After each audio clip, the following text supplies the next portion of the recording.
Hi everyone, Aaron Warner here, author of The Legend of Clevenger's Lost Gold, 1886. It was co-authored by Linda Gatewood, and it covers the entire journey of the Clevenger family as they traveled up through Arizona into the Buckskin Mountains where they were murdered.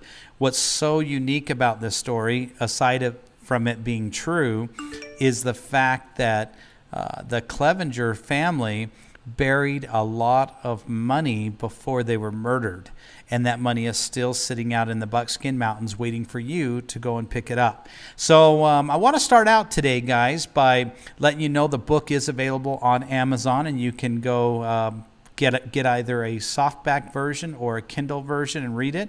It's loaded with everything from maps, pictures, and court records, and all the fun stuff related to this treasure that's lost out there. A fantastic one. If you haven't had a chance to learn about it, I would highly recommend going over to Amazon and getting your copy today.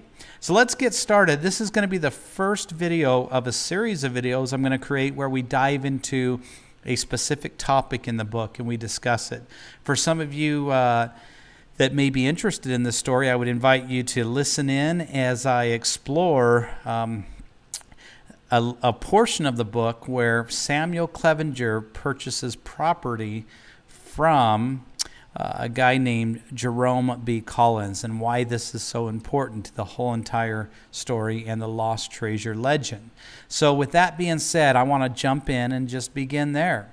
So going back in time to the year 1886, there was a man named Jerome B. Collins. And it's interesting because Jerome was the founder of a community called Maxey down in Arizona.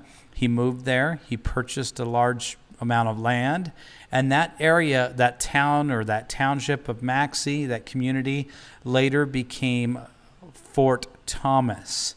And that was where the Clevengers originally were living before they left to go on their journey up to Washington Territory, where along the way they were murdered. Now, why is this important? Well, to begin with, anytime you're looking for a treasure, you have to validate there's even a treasure there.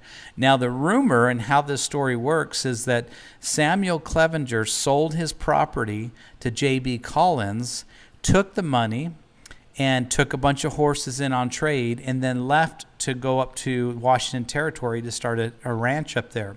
They were tired of the desert, the heat, and so forth, and it was this money that he took with him from the sale of his property that is believed to be buried in the Buckskin Mountains. Now, in this story, there's actually two different accounts of money. One was the money from the property sale, and the second account is money that was taken in from the sale of his water rights and ditch rights. He actually had dug a ditch from the Gila River to where their farms were, and the water that traveled along this ditch, he had the rights to, and he actually sold those rights to J.B. Collins before he left, and he sold them for $500. In addition to the $500 that J.B. Collins paid Mr. Clevenger for the water rights, he also, it's believed that he purchased his ranch. J.B. Collins actually purchased Mr. Clevenger's ranch, and that purchase was somewhere around the $2,150 range. It could have been more, could have been much more, but that's what we have as far as some of the records is concerned. Now, any time that a transaction like this takes place, there's historical documents, and you might ask, well, why is this such a difficult, or why is this even a topic that you have to be concerned about? Well, here's what's interesting. If the deed exists for the water and ditch rights of $500, then we know for a fact that Samuel Clevenger received $500 before he left town, right? And he had that. The rumors and the stories and the accounts and the newspaper articles and the court records, they all say that. But having that deed for the water rights validates it, right?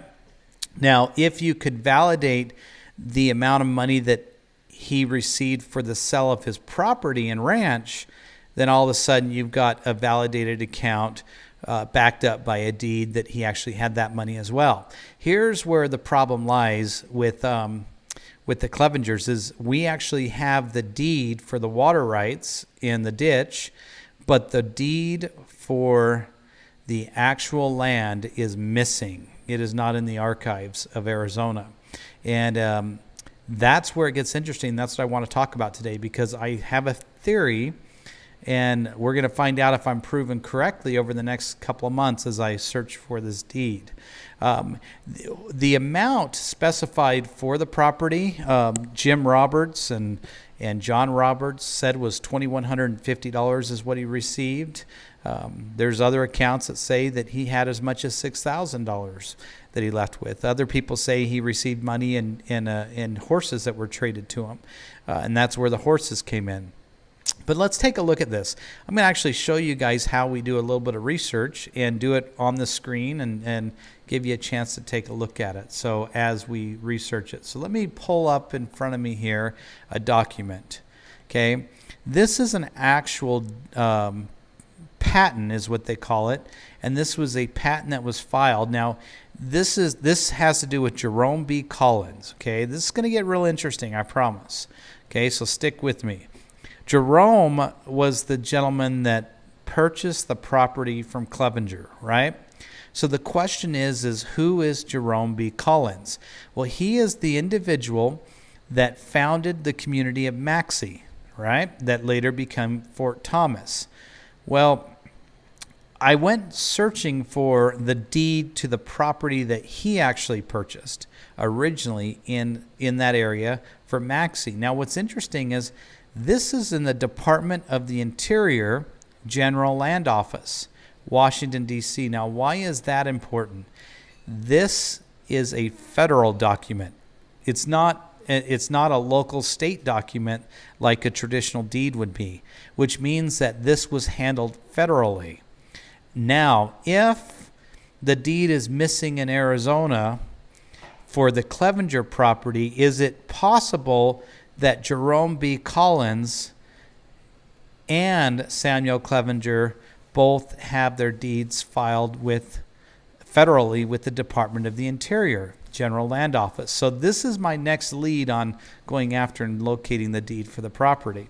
Now, I could be right, I could be wrong, but the fact that Jerome Collins has a patent filed with the federal government for the land that he has may not be so far out there to assume that Samuel Clevenger may have the exact same thing, being that him and Jerome B. Collins were neighbors and so forth. So let me show you something pretty cool here. So let's take this document that I just received, and this is where it gets really fun. Inside this document, it actually provides us the details of the purchase. And inside of it, it says right here, it says, an act making further provisions for the sale of the public lands. All right, so public lands. So here we have a sale of public lands to Jerome B. Collins. And the acts supplemental thereto for the south half of the southwest quarter of Section 35 in Township 4 of, that's supposed to be Range 23 east of Gila and Salt River Meridian in Arizona Territory, containing 80 acres according to the official plat of the survey of the said lands. Okay, this is what's cool here, because with modern day technology, we can take this little snippet of data here and we can go back over here to a website which is called earthpoint.us, and we can enter in this data. Okay, and so we're going to start right here, and it's going to say the first clue that we have is it's the Gila and Salt River Meridian. So right here it says principal meridian, right? And hopefully you guys can see that on the screen.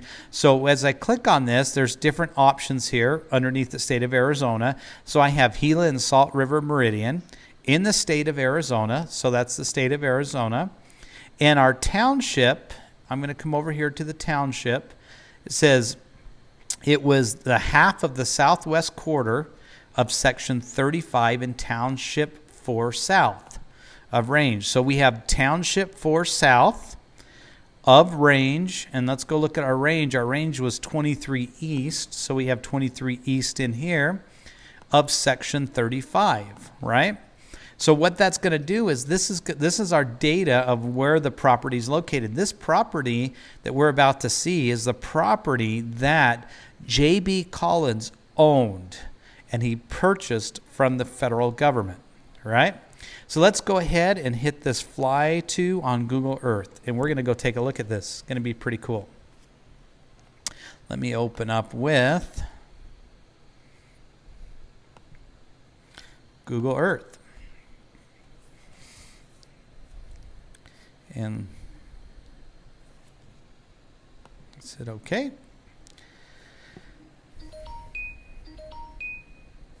Alrighty. Google Earth is opening up.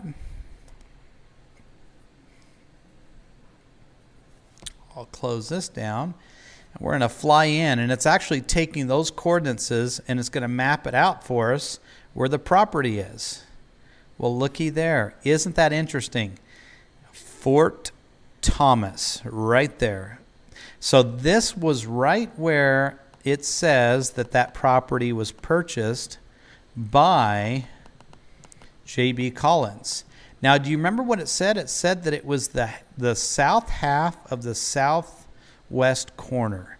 So if we look at this and we said north, east, south, and west, we're talking about this section right here is the southwest corner, and it's the south half of it. So right here, guys, let me zoom in a little bit more. We are looking at, based upon that old historical document, that is the property right there that J.B. Collins or Jerome B. Collins owned. Isn't that interesting? And that's how fun it is to do research on a topic like this, is because you can take an old document and you can bring it to life and you can start putting the pieces together. Now, if J.B. Collins was a neighbor to the Clevengers, and if there was a ditch that he wanted rights to, well, looky here. This is an interesting ditch that was dug, and it goes all the way out to the river here. That could possibly be it, or it may even be upstream about 8 miles. That's another option that is out there. But it's interesting as we start piecing together this puzzle, the data that we're able to find and the information that's out there for us to kind of explore. But it makes you wonder, you know, where was J.B. Collins' home at? Maybe it was right here, you know. Maybe it was over here and his house was here or here. You know, you've got this main road that runs through here. It's possible that his ranch was right here, right on this spot. But this has now been converted to the town of Fort Thomas, and you've got a high school over here and a church over here and some commercial buildings over here. But again, this was all the original property right here owned by J.B. Collins. So I'm not going to get into much more detail other than that's a fun little fact. And that's how we do research for this book, is we start kind of dissecting each document, breaking it down and looking for the information. And then as we piece it all back together, we end up getting a complete story of what happened and validate whether or not this gold exists. And so far, from what I have researched and found, I believe there is a tremendous amount of gold, or it may not be gold, it may be currencies, silver and gold, that is sitting in the Buckskin Mountains that is not far from us, that we can go up to and look for and possibly even find. But it's fun piecing together these stories. I hope you enjoyed this video today. This is going to be the first of many videos that we'll get into this book and talk about some of the research and some of the things about it. My theory, I told you my theory about having the deed filed federally versus on a state level. That means that the archives that would have this deed would actually be right here, the U.S. Department of Interior, Bureau of Land Management. And so this would be where these land patents would be. And so this is my next area I'm going after, right here, to find that deed. And when I find it, it has never been found before. And the whole purpose of this book, I think for me, is to discover all those missing pieces of this puzzle. And I recently discovered the actual photograph of Frank Wilson and John Johnson. And for the first time ever, we can see who those people are. We've discovered also that the John Roberts account is starting to look like the truest account of the journey that they went on. And now we're going to come back and hopefully find the actual land patent for the property that the Clevengers owned.